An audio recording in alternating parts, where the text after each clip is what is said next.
ہمارا عقیدہ یہ ہونا چاہیے، یا اللہ چاہے کوئی شخص ہو، چاہے کوئی بزرگ ہو، چاہے کوئی نبی ہو، چاہے کوئی ولی ہو، چاہے کوئی عام میرا دوست بھائی عزیز ہو، جو بھی میری مدد کر رہا ہے، جس سے بھی میں مدد مانگ رہا ہوں، یا اللہ حقیقت میں تجھی سے آس لگائے بیٹھا ہوں، تو نہ چاہے گا تو یہ میری مدد نہیں کر سکیں گے، ہر بات میں ہم تجھی سے مدد مانگتے ہیں۔ بات واضح ہو گئی؟ غیر المغضوب علیہم ولا الضالین، ان لوگوں کی راہ پر نہ چلانا جن پر کہ تو نے غضب ڈھایا ہے، اور نہ ہی جو گمراہ ہوئے۔ یہ جناب علی سورہ فاتحہ شریف کی اجمالی طور پر میں نے تفسیر کی۔ اب اس کے بارے میں وہ ایک حدیث پیش کر دوں جو کہ ہمیشہ اس سلسلے میں پیش کی جاتی ہے، بڑی مشہور زمانہ حدیث ہے، بخاری شریف حدیث پاک ہے، ہمیشہ ہم پیش کرتے رہتے ہیں، مگر اس موقع پر پیش کرنا ضروری ہے، اس لیے پیش کر رہے ہیں۔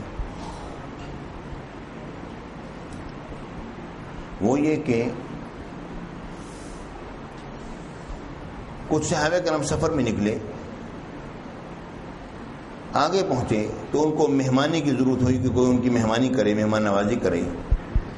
ایک قبیلے کے پاس رکے، انہوں نے اس سے کہا کہ ہماری مدد کرو، ہماری مہمانی کرو۔ انہوں نے کہا بن بلا مہمان کیسے، کوئی مہمانی وغیرہ نہیں ہو رہی۔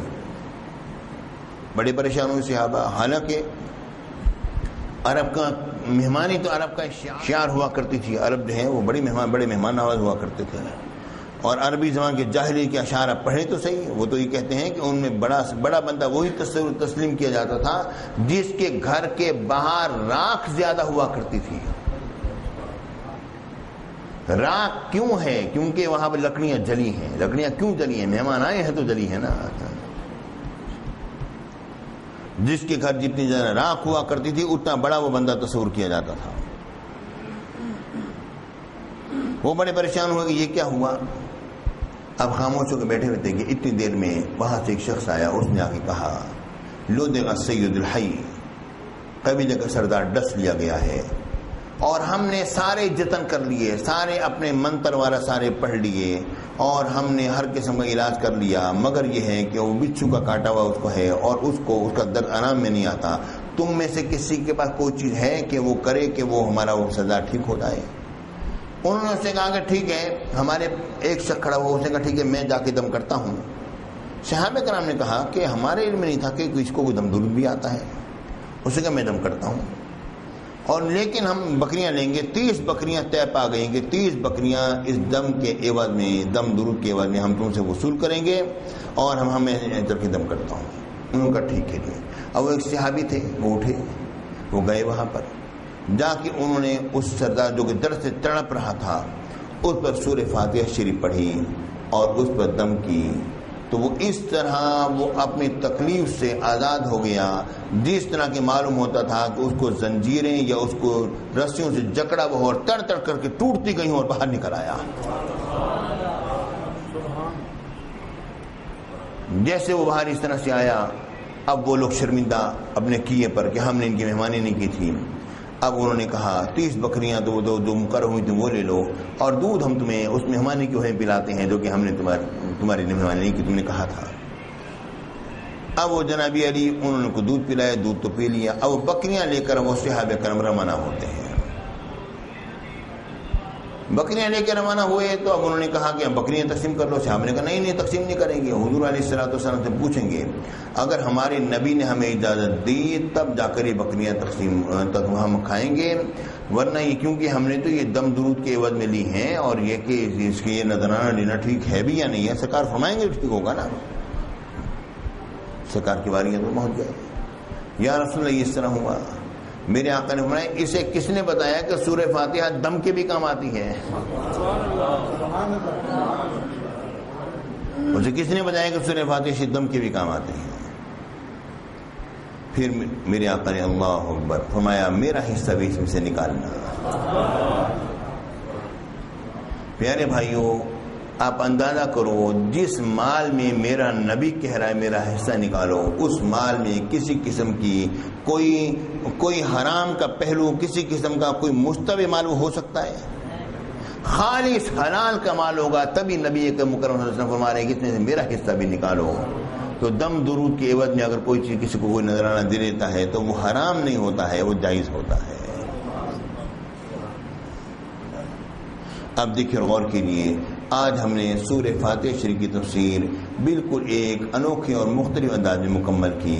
اگر آپ چاہیں تو چلیں میں 5 منٹ کے لیے اپنی بات کو اور آگے بڑھا کر صرف سورہ بقرہ شریف کے لیے کہ میں ابتدا میں کیے دیتا ہوں، اور پھر ہم معاملے کو انشاءاللہ اگلی مرتبہ اس کو لے کر چلیں گے۔ بسم اللہ الرحمن الرحیم، الف لام میم ذالک الکتاب۔ الف لام میم بھی حروف مقطعات ہیں، ان کا علم کس کے پاس ہے؟ اللہ کے پاس ہے، اللہ کے رسول کے پاس ہے، راسخین فی العلم کے پاس ہے۔ جو علم راسخ ہے وہ جانتے ہیں۔ یہ متشابہات میں سے ہے۔ اس کے بارے میں دیکھیں، متشابہات 2 قسم کے ہیں۔ متشابہات 2 قسم کی ہیں۔ قرآن مجید میں رب العالمین نے جو آیات جو نازل فرمائی ان کی ابتداءً 2 قسمیں، پھر ایک قسم کی پھر 2 قسمیں۔ پروردگار نے فرمایا هو الذی انزل علیک الکتاب منہ آیات محکمات ہن ام الکتاب واخر متشابہات فاما الذین فی قلوبہم زیغ فیتبعون ما تشابہ منہ ابتغاء الفتنہ وابتغاء تأویلہ وما یعلم تأویلہ الا اللہ والراسخون فی العلم یقولون آمنا به کل من عند ربنا وما یذکر الا اولو الالباب۔ رب العالمین نے فرمایا وہ اللہ جس نے هو الذی انزل علیک الکتاب، جس نے کہ آپ کے اوپر کتاب نازل فرمائی، منہ آیات محکمات، ان میں کچھ ایسی آیتیں ہیں جو کہ محکم ہیں، جن کا واضح وہن ام الکتاب، اور وہ کتاب کی اثر ہیں، جن کا واضح بیان ہے وہ کتاب کی اثر ہے۔ وآخر متشابہات، اور دوسری جو ہیں وہ متشابہات ہیں۔ متشابہات متشابہات ہیں جن کا واضح بیان نہیں ہے۔ متشابہات پھر 2 قسم کی ہیں۔